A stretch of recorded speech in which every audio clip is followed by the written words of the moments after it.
ایک آرٹیکل آیا ہے اور اس آرٹیکل کو میں ضرور چاہوں گا کہ 28 تاریخ کا یہ ڈیلی میل کا آرٹیکل ہے، لیکن اس آرٹیکل کی شہ سرخی پڑھنے سے پہلے میری یہ استدعا ضرور ہوگی کہ میں کچھ اعداد و شمار جو فرمائشی آرٹیکلز لکھوائے گئے تھے اور جو پاکستان کو ایک بین الاقوامی سطح پہ نقصان پہنچانے کی حتی الامکان کوشش تھی، پاکستان کے خلاف ایک منفی پروپیگنڈا کیے جانے کے حوالے سے بین الاقوامی جریدوں کو جس طرح استعمال کیا گیا، جس طرح ان سے من پسند اپنی مرضی کے نیریٹو کے اوپر، اپنی مرضی اور منشا کے اوپر جس قسم کے آرٹیکلز پاکستان کی جس سے سبکی ہوئی، وہ تمام تر بھی میں آپ کو اعداد و شمار بتاؤں گا، لیکن اس سے پہلے یہ شہ سرخی پڑھ دیتا ہوں کیونکہ یہ شہ سرخی جو ہے وہ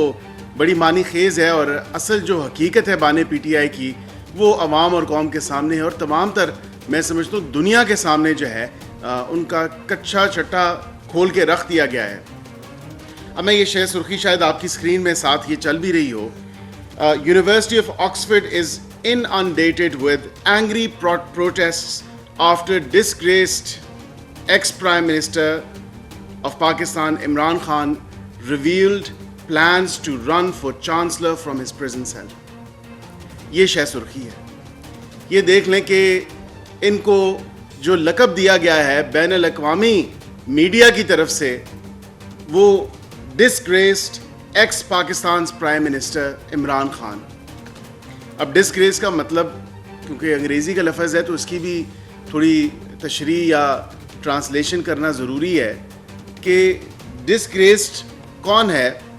ڈسگریسڈ وہ ہے جو بے عزت ہوا ہو، ڈسگریسڈ وہ ہے جس کو بے آبرو کیا گیا ہو کہ وہ اپنی حرکات و سکنات کی وجہ سے جو ہے وہ بدنام ہوا ہو، بے عزت ہوا ہو۔ تو ڈسگریس کا مطلب تو یہ ہے۔ اب ہم تو نہیں کہہ رہے، حکومت پاکستان نہیں کہہ رہی، انٹرنیشنل میڈیا چیخ کے پوری دنیا کو بتا رہا ہے کہ یہ ڈسگریس انسان ہے۔ فرمائشی آرٹیکلز پہ آتے ہیں۔ جو فرمائشی آرٹیکلز لکھے اس کے تقریباً جنوری سے اگست تک اسی سال آپ نے دیکھا کہ 132 نیگیٹو، منفی اور اینٹی پاکستان آرٹیکلز شائع کیے گئے۔ اس میں زیادہ تر جو آرٹیکلز تھے، بی بی سی نے 14 آرٹیکلز لکھے، نیو یارک ٹائمز نے 13 آرٹیکلز لکھے، دی گارڈین نے 10 آرٹیکلز لکھے، الجزیرہ 8 آرٹیکلز لکھے، Washington Post, Bloomberg, Financial Times, ان کے 6 آرٹیکلز جو ہیں انہوں نے لکھے۔ اور یہ تمام تر وہ آپریشن گولڈ سمتھ جس کا آپ بھی آج کل دیکھ رہے ہیں کہ ایک منظم کیمپین کے تھرو ایک بڑے باریک طریقے سے جس طرح کوشش کی جا رہی ہے کہ کسی طرح بانی پی ٹی آئی کو بچا لیا جائے، کیونکہ انٹرنیشنل لابینگ تو یہی چاہتی ہے کہ بانی پی ٹی آئی کو جو ہے کسی طرح، کیونکہ وہ ان کا ایک کٹ پتلی ہے، اس کو کسی طرح ہم بچا لیں۔ تو یہ تو نہیں ہونے والا۔ یہ جو آئین اور قانون کی خلاف ورزی انہوں نے کی ہے، جو دن دہاڑے ڈکیتیاں کی ہیں، جو چوریاں کی ہیں، جو لوٹ مار کی ہے، جو ڈاکے ڈالے ہیں، ان تمام چیزوں پہ ان کو حساب تو دینا پڑے گا۔ اپنی حرکات و سکنات کی وجہ سے ہی وہ آج پابند سلاسل ہیں، نہ حکومت کی کسی خواہش پہ، نہ کسی شخص کی خواہش پہ وہ پابند سلاسل ہیں۔ وہ اگر پابند سلاسل ہیں تو وہ گھڑی چوری کی وجہ سے پابند سلاسل ہیں، 190 ملین پاؤنڈ کے ڈاکہ مارنے کی وجہ سے پابند سلاسل ہیں، انتشار پھیلانے کی وجہ سے پابند سلاسل ہیں، بلگری کے ہیرے جواہرات کے سیٹس بیچنے کی وجہ سے پابند سلاسل ہیں، پاکستانی قوم کو اشتعال انگیزی دلانے کی وجہ سے پابند سلاسل ہیں، پاکستان کے نیشنل سیکیورٹی کو ایٹ سٹیک ڈالنے کی وجہ سے وہ پابند سلاسل ہیں۔ یہ تو کچھ اعداد و شمار میں نے آپ کے سامنے رکھے، لیکن میں کیونکہ یہاں پہ پڑھنے کا رواج نہیں ہے، یہ میں نے دیکھا ہے کہ یہ آرٹیکل میں نے مینشن تو کر دیا کہ ڈیلی نے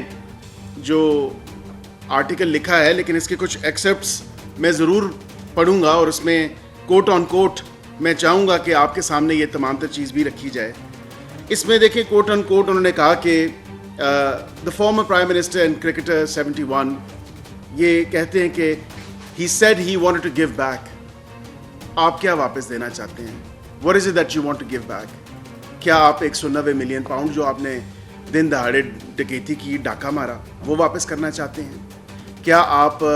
گراف کی وہ خانہ کعبہ کے عکس والی گھڑی جو آپ نے چوری کی توشہ خانہ سے، کیا آپ وہ واپس کرنا چاہتے ہیں؟ کیا آپ جو بلگری کا جیولری سیٹ تھا جس میں ایئرنگس تھیں، نیکلیس تھا، یہ اور دیگر ایک دو اشیاء تھیں اس میں، جو تحفتاً توشہ خانہ میں آپ کو سعودی حکومت کے آپ کے میڈن وزٹ پہ ملا تھا، کیا آپ وہ واپس کرنا چاہتے ہیں؟ یا وہ جو پاکستان کی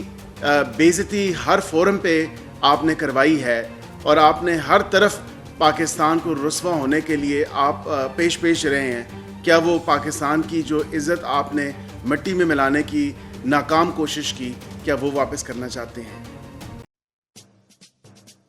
آتش نیوز پاکستان کے سب سے بڑے نیوز نیٹ ورک کا حصہ بننے کا سنہری موقع، ملک بھر سے درج ذیل آسامیوں کی ضرورت ہے: bureau chief, deputy bureau chief, video editor, city reporter, tehsil reporter, district reporter, crime reporter, press reporter, نمائندہ، نامہ نگار۔ Chief executive Syed Jamshed Bukhari. مزید معلومات کے لیے ان نمبرز پر رابطہ کریں۔